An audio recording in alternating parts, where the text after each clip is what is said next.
Torchbearers of History, a connected series of historical sketches by Amelia Hutchinson Stirling.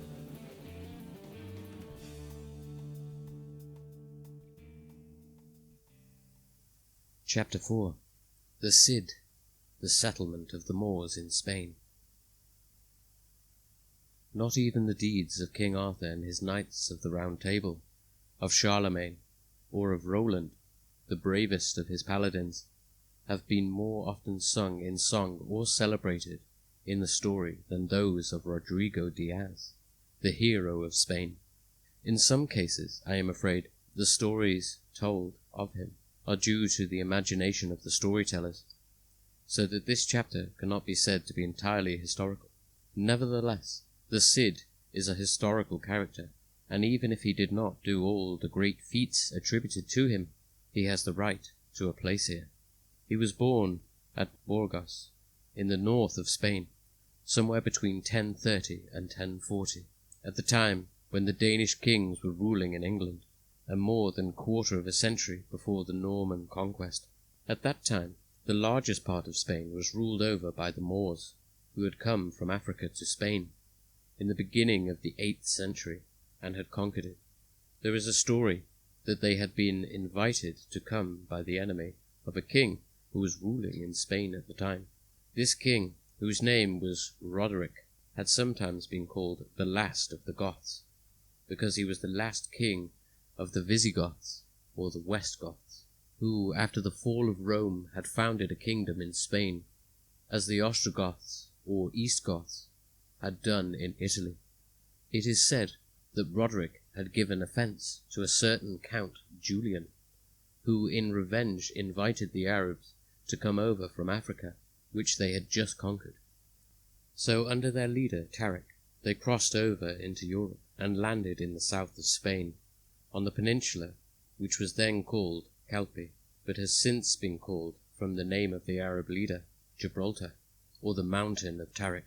Roderick got together an army and met the invaders in battle, but he was completely defeated, and, in flying from the enemy, was drowned in the Guadalquivir, one of the great rivers of Spain, 711 AD.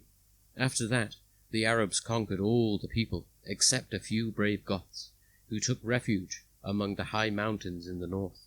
It was after this conquest of Spain that the Arabs advanced far into France, and were finally put to flight by the grandfather of Charlemagne at Tours. During the centuries that they ruled the land, the Moors do not seem to have treated the people of Spain with great cruelty or severity. They were more civilized than the Goths. Among them were many learned men. During those dark ages, when all the learning of Greece and Rome seemed to be lost forever, did more than any other people at the time for the cause of science. They studied the works of the Greek philosopher Aristotle, and even translated them. They did a great deal for the science of medicine and for chemistry, and they were also distinguished by their knowledge of mathematics and arithmetic. They were the followers of the religion of Islam, or Mohammedanism, as it is called from the name of the founder, Muhammad, who was born in the 6th century AC.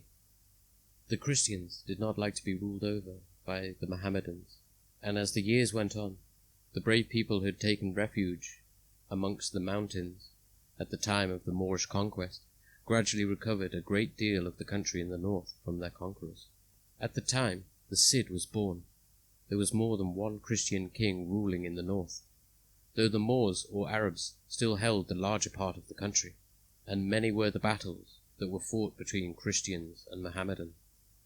It was the part he bore in these battles that made Rodrigo Diaz, afterwards called the Cid, the national hero of Spain. The first great feat that he told of him is that he conquered 5 Moorish kings.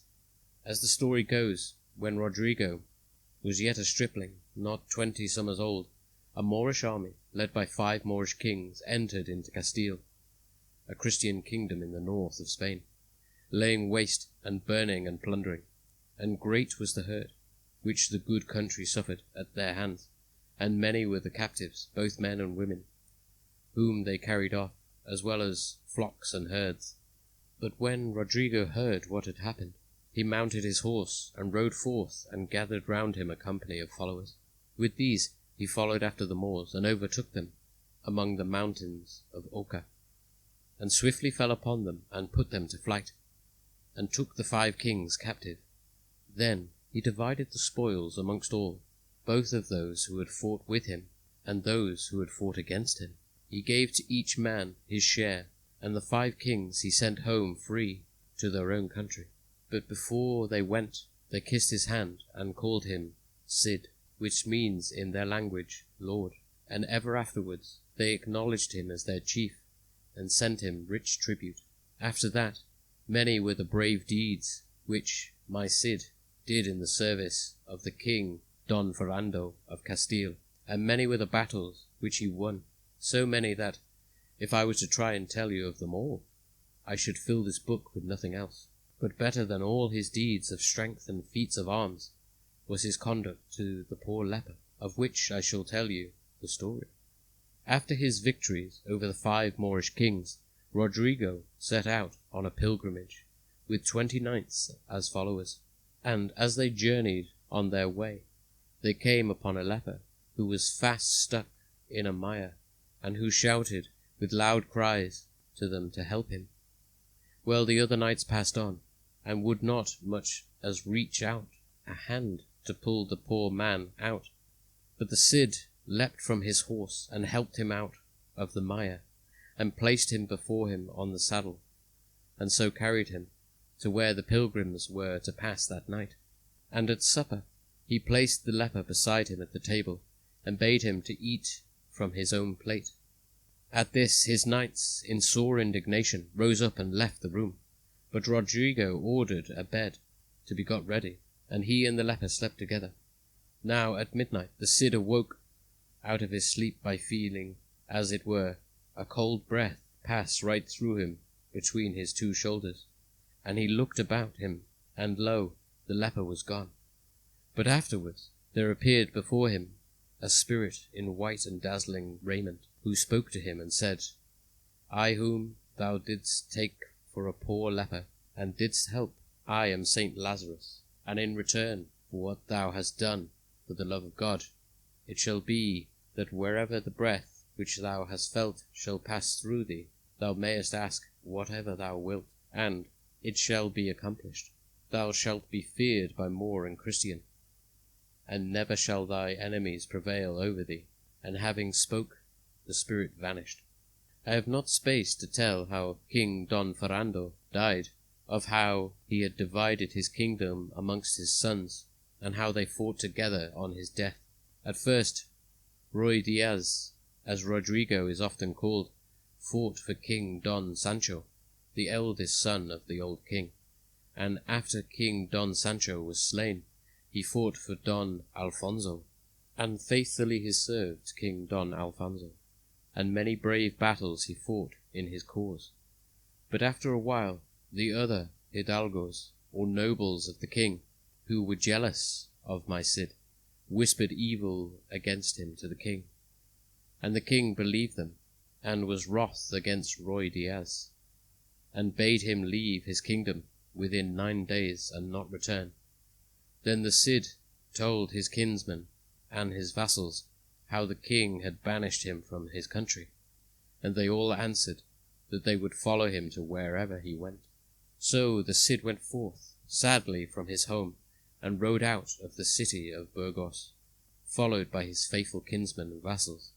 And the men and women of Burgos were at their windows of their houses to see him pass, and they wept at the thought of Ruy Diaz, the campeador, champion, leaving the city forever.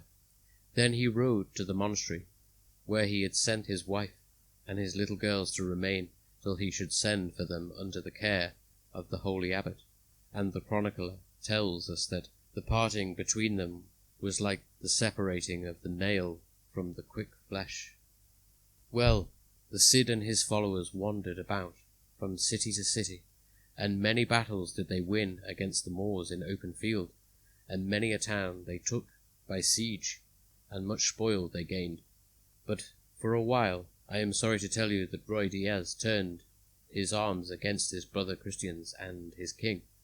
For the king, after he had banished him the first time, recalled the Cid to fight for him, and again he banished him a second time, because the other hidalgos whispered lies against him, as they had done before.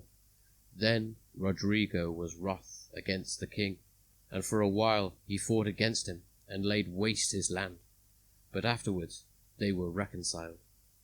Then the Cid fought no more against his king, but against the Moors. After much wandering and fighting and plundering, Rodrigo and his followers at last besieged the town of Valencia. Now Valencia is a very strong city in the east of Spain, and they had long waiting and hard work before they could take it. But take it they did in the end. I cannot tell you here all the story of the siege, but you can read it in the Chronicle of the Cid, written in English by the poet Southey, from the Spanish of the old poets and chroniclers. When at last the Moors opened the gates of the city, they were, as the chronicle tells us, like men risen from the grave, yea, the dead when the trumpet shall sound for the day of judgment, and men shall come out of their graves, for they had had little food while the long siege lasted. So the conquerors entered in and took possession of the city, and the Cid ruled in it. Then he sent a trusty follower to fetch his wife and daughters to him there, and great was his joy when he heard of their coming, and he rode forth to meet them on his good horse, Bavicia, whose fame equals that of Bucephalus, the horse of Alexander. After his wife and daughters were come, he ruled peacefully in Valencia for 5 years, and his wife abode with him, and his daughters also, until their marriages. And during all that time, as the chronicle tells us, he sought to do nothing but to serve God, and to keep the Moors quiet, who were under his dominion. But after 5 years were past, there came a great Moorish host against the city, led by King Bucar of Morocco. And the Cid was now old and feeble, and he felt that his end was near. But he was told in a vision that he should conquer King Bucar, not indeed living, but dead. So he called together the noblest of his followers, and told them of how he had been warned that he must leave them in 30 days, and advised them what they should do, when he was no more, to conquer the Moors. And on the 29th day thereafter he took his leave of his dear wife and his faithful followers. And on the following day, May 29th, 1099, he died. Then his followers did what he had told them. They made no cries nor lamentations, to let it be known amongst the Moors that their lord was no more. But they bathed his body, and anointed it with ointment, and embalmed it, and set it up on the saddle, and supported it with a framework of boards, so that the body sat upright. And then they put clothes upon it, and placed the saddle and the body on the good horse Bavica, and they went forth from the city, leading the horse. And the Moors were put to flight, and fled to the sea, and took ship. But the Christians journeyed on till they came to the country of King Don Alfonso, and there the Cid was buried with great pomp.